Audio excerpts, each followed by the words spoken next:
Hey, good morning, everyone. Welcome to Lookout. We're going to be looking at the mountain fire, the Mosquito Fire, and the Cedar Creek Fire in Oregon. Got some good stuff for you guys this morning. We're going to start off with the Mosquito Fire. Let's talk to a friend who's working on the fire and got a pretty good report.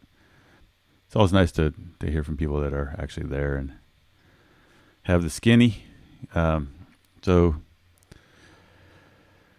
We started talking last night about the mountain fire and how it kind of got up and went again. It's been hasn't moved much for last week. And a lot of resources got pulled off and went to the Mosquito Fire, and now we're sending resources back up there.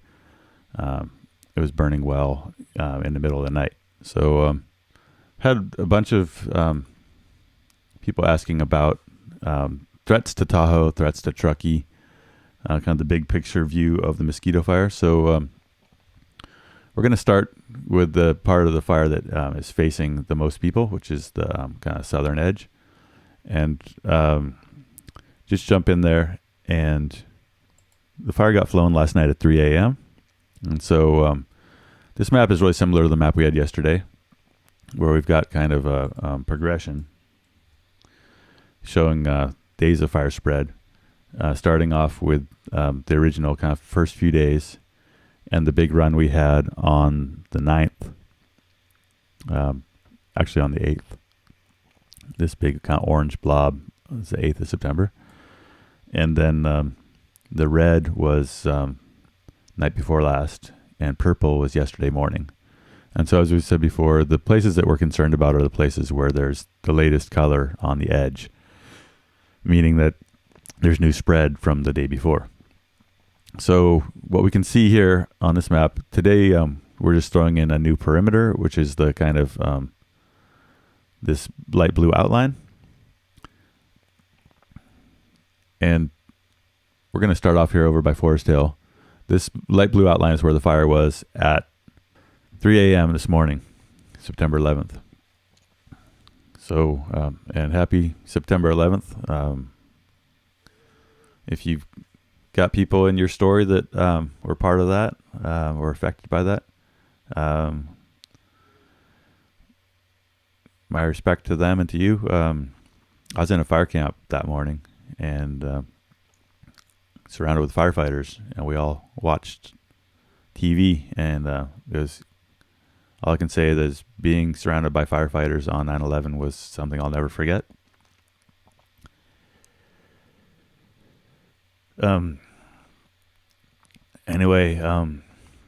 Fire burned down last night. They finished firing down to the river below Foresthill, and it's all looking really good there.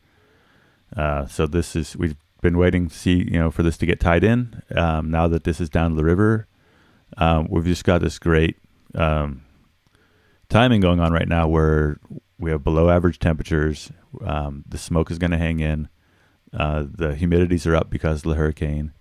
We're not expecting any exceptional winds. And so it's just excellent timing on this whole operation for them to hold it and for it to burn out, basically. Next couple days, we're supposed to have really good smoke cover, lower than normal temperatures, and higher than normal humidities.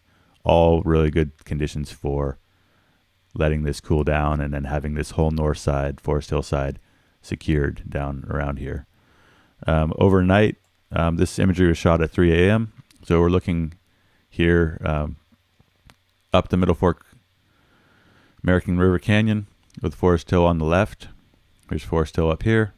Here's the firing operation that's now complete down the river, filling in. And here we're looking up at Volcanoville, and this firing operation here is continuing down the ridge along this 6-year-old burn of the Trailhead Fire. So talking to contact down there, they fired throughout the night. At some point they had to stop firing because the humidities were so high that their firing was just going out. And so I think that's an interesting thing for people to kind of learn about, is just that even in a drought, even after following 10 days of extreme temperature, you can still have conditions at night where the leaves won't burn. the pine needles won't burn. Things just, you light them and they go out. So, early in the morning, if you go outside in the morning in your backyard with your socks on, your socks might get wet because there's the dew. And so we have that same kind of phenomenon, and it's actually can be a challenge for us with fighting fires, in that we wanted probably to, it'd be great if we could fire all night and tie this in all the way down the river. But at some point, you put a bunch of fire on the ground, and it just goes out. And the whole point of establishing firing is to really consume the entirety of the fuels. So if you're pouring a bunch of fuel on the ground and some of it burns, some of it doesn't, we call that a dirty burn. And it doesn't lead to a secure line, because if you have a kind of dirty burn along the line but you keep firing, and then you put fire down the hill, tomorrow afternoon when the fire wakes up, the fire down the hill might just kind of come and like skunk right through your dirty burn. So it's important with firing to get what we call a clean burn, nice clean black. We want to burn everything. We don't want little clumps of grass or unburned oak leaves or anything. So their top priority is to finish firing down to here, and then kind of coax the fire back down to the river, and then this whole flank would be secure. So folks that are involved here report that things are going well with that firing, and so just great timing on the weather change for this whole side of the fire. So I'm going to jump real quick to the image I had up when we first started here. This is all looking really good. From Volcanoville up to El Dorado Station 63. They're calling it all contained. Between road line, hand line, dozer line, they're calling this all contained. It hasn't spread for a couple days, and they're happy. This part here that they're showing uncontained hasn't spread in the last day and a half, even maybe 2 days. And it's also looking really good. They're not ready to call it contained on the maps yet, just because it's complex. There's a lot. It's broken country. It's steep. And they've had to kind of piece together direct attack. Okay. Down here around Blodgett Forest, good black, showing contained on the map. And then as we move a little farther here to the east, this red is still, they're not calling it contained, but they've worked in here with heavy tankers yesterday, had good visibility to get a bunch of retardant on the ground. All right. So as we said, the fire hasn't really spread here from Volcanoville over to Station 63. And it hasn't spread out in here. They've got a little more accurate mapping with the virus. And say this is looking good. You can just see on here that there's not really any new spread for this around this edge until there's like a little at the edge here. So we're looking here for places where there's growth past the purple, which was yesterday morning. So there's a little spread here in this far corner.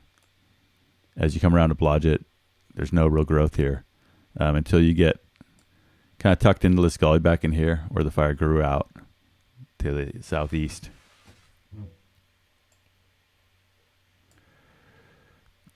Okay, so as we get kind of closer to Stumpy Meadows here, we're at, just for orientation here, we're on the south end of the fire. We've got the King Fire here in blue. The fire's bumped into the King Fire, but it hasn't really spread much. It spread like a quarter, half mile out here into the King Fire. What happened yesterday evening or night is the fire jumped the Rubicon here and made a 200-acre run up on this ridge. And what you can see on this is just that there's been real steady, fairly major, well, not huge runs, but the fire spread steadily along the entire eastern flank yesterday. So this blue line is where it was at 3 a.m. The purple is where it was at 8 in the morning yesterday. And we've talked about this, just that they don't have a lot of great options. They don't want to have a huge box on this fire. When this first started, we're talking about like, are they going to come out here and, let it burn all the way out to here? There's pretty good access out through this private timberland out here. And it sounds like they're working on a strategy to kind of build a box that's not huge through this private timberland and to try to tie it in back. Main takeaway I've got at this point from my contacts is just that they're not looking to like take it all the way out to the American Fire and all the way out to the King Fire, which would, give us an 80,000 acre fire where we've got a 40,000 acre fire now. But we've got kind of a fleeting weather window for aggressive attack on this up canyon side. Today and tomorrow, we're supposed to have kind of the smoke will stay fairly packed in. And then Tuesday, we're going to start to get some kind of flow with the winds that's not extraordinary, but enough that the wind is going to scour the smoke out of here every day.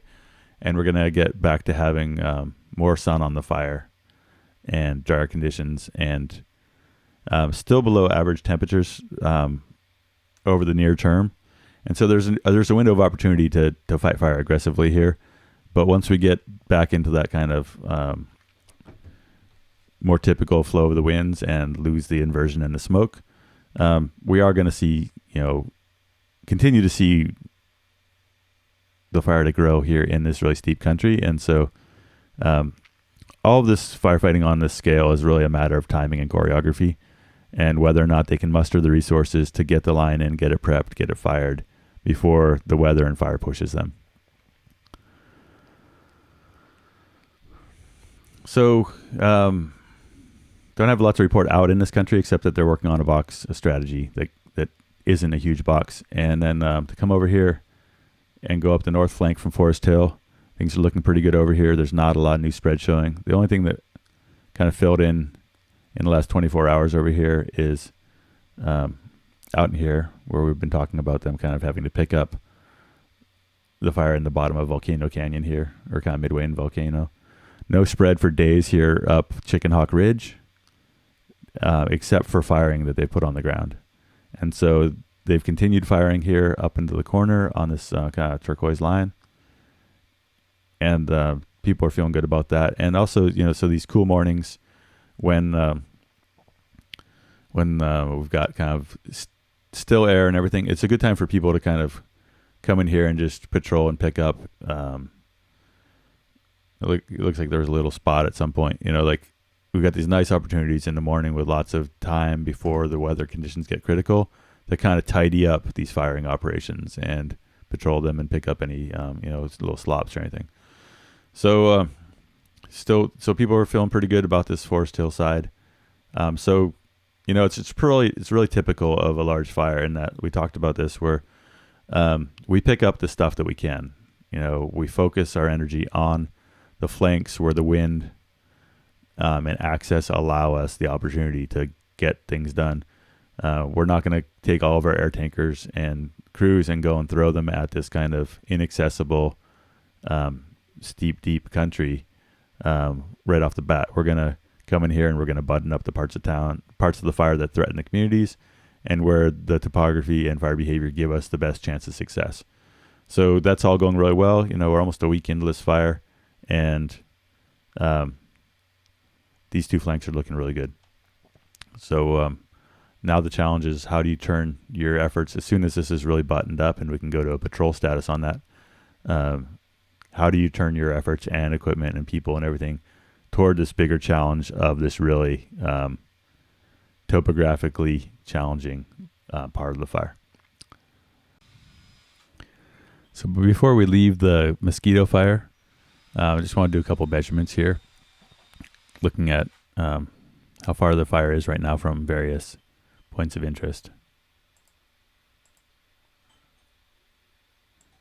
And we're going to measure from the center of the fire just for this exercise. Fire is 35 miles from Truckee, 30 miles from Tahoe City, 20 miles from Auburn. It's about 10 miles from Georgetown, a little closer. About 18 miles from Pollock Pines. 20 miles from Placerville. So remember those numbers: 30 miles to Truckee, 35 miles to Truckee. And then just for reference, we're going to open up a Caldor fire here. Because, we talk about hey, the Caldor fire came over the top of the mountains. No reason this couldn't. So let's just look at how big the Caldor fire was. And from where it started, the Caldor fire, it ran about 36 miles. And that took a couple weeks.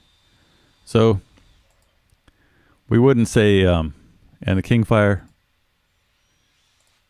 burned 25 miles.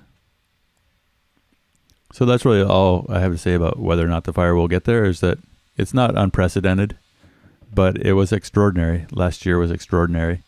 The fuels were drier last year, going into September, than they were this year. And the fact that we're having this cool down right now on Hurricane K and the moisture, those are all things that are moderating our fire right now. So just a little historical perspective on the spread. But when you look at the area between Truckee and the fire, you see that there is a lot of fire history out in here. For example, the Star Fire burned in 2001, right? So all of this land in here has burned in the last 20 years, and that has reduced the fuels. And when you look at Caldor, you didn't have that going on.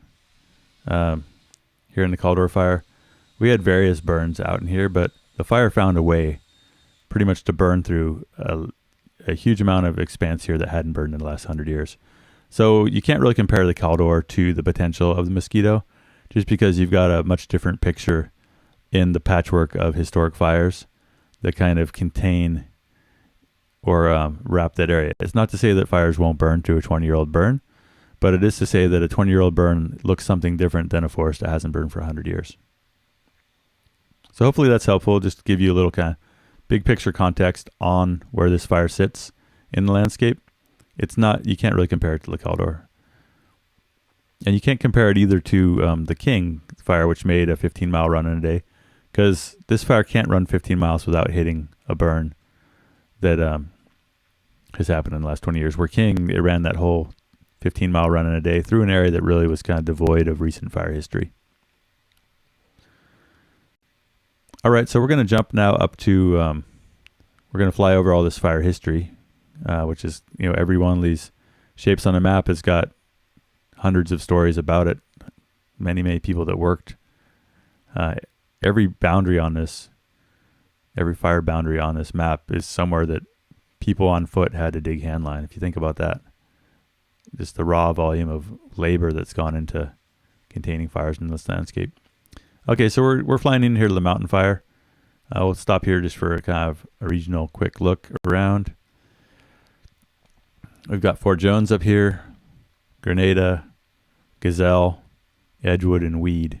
Here's the fire that burned in Weed, the mill fire, a couple weeks ago. So the concern here, and the reason we're coming back to Mountain, is Mountain was pretty much, everyone thought it was pretty much wrapped. And the eastern edge of the fire, which was kind of the first area of the fire to really get under control, something happened here last night, and somehow the fire, there was a hot spot showing on the IR down here this morning, and a hot spot here where the fire engaged. So it looks like something here flared up, spotted, and last night this fire made a pretty good sized run. So we're looking out to the east towards Gazelle, and the fires continue to burn actively today. So this is 1,200 acre area, and that was flowing at about 11 p.m. So since then, the fire's been pushing out in here. Tankers made a bunch of drops on this ridge last night at dusk. Don't know, I don't have any new perimeters since last night when this was flowing. We'll get something today, I'm pretty sure. So now this fire is burning out into here. I don't have a lot of new information. I'll pull up this satellite here real quick and just see if we've got any satellite heat detections since this was flowing.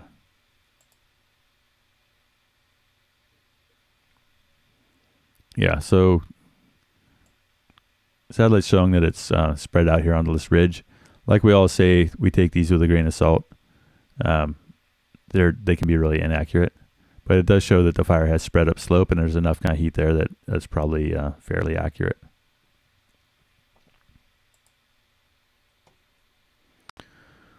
All right. We got a comment that this legend shouldn't be floating up here. It says that this is all intense heat. This is intense heat. The rest of this fire is not. The rest of the fire is pretty much cold. This is just lingering here from another layer I have turned on. It's got a legend associated with it. All right, so to jump out from there, we're going to fly up to the Cedar Creek Fire up in Central Oregon. We're flying over the rest of our kind of fire history layer here, and this is just left that on to kind of give people a reminder of just how much fire we've had on the landscape here. And up in Oregon, fires we've had in the last 20 years are colored in blue. And those are important for this conversation because you look at the, like the Beachy Creek Fire here. We had these big fires on the 8th of September or 7th of September in 2020 that ran pretty huge distances. Holiday Farm Fire up here ran something like 30 miles in a single burning period. And so we've been kind of, with that in mind, we've been watching this Cedar Creek Fire for a month as it's been burning, with kind of an anticipation that as much heat as there was on the landscape, that there would be real issues when we got the east winds. And kind of right on cue here in the first, beginning of the second week of September, this fire woke up and it spread, like 10 miles west in the last 3 days.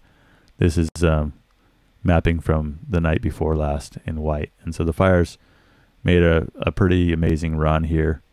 It's threatening Oakridge. Oakridge is evacuated. And the orange heat here shows intense areas of heat. Yellow are areas that are scattered heat and kind of cooling down. And then these areas in the center haven't actually burned. So there's this big island.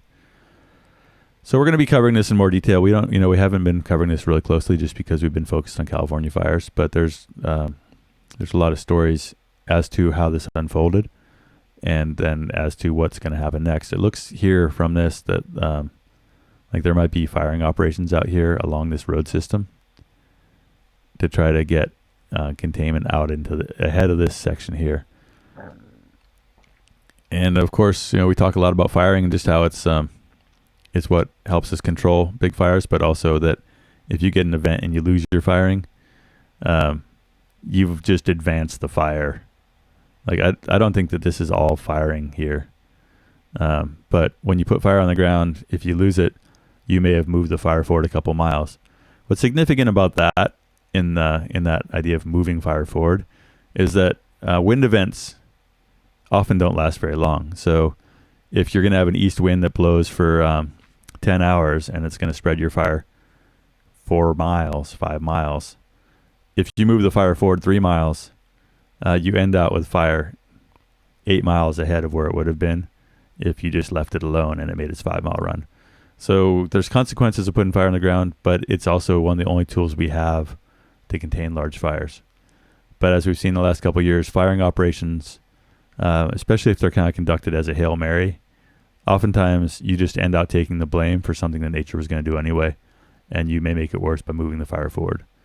So there's a lot that I don't know about any of the tactical decisions being made on this fire, and I'm speaking in generalities. I'm not criticizing this decision.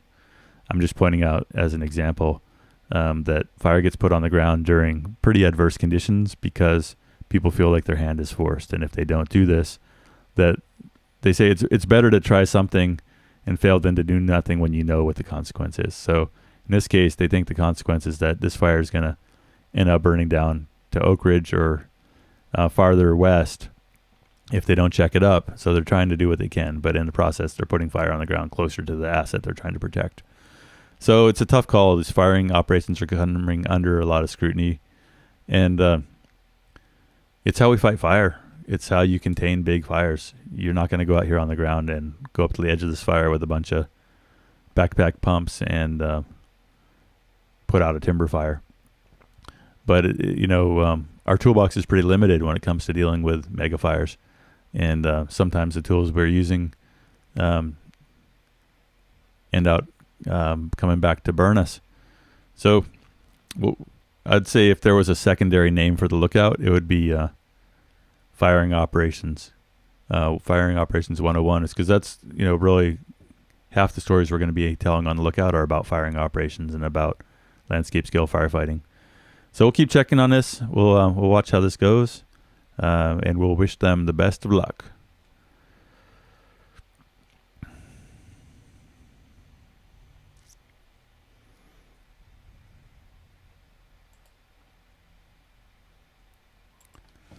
So on that note, we'll wrap it up. Probably not going to do a live stream tonight.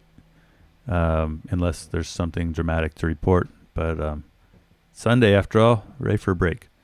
Appreciate everyone's support of the Lookout. We are user supported, so if you find this stuff useful and want to keep supporting it, check out PayPal links on our website, thelookout.org. Thanks for supporting us, and we'll catch you all again soon.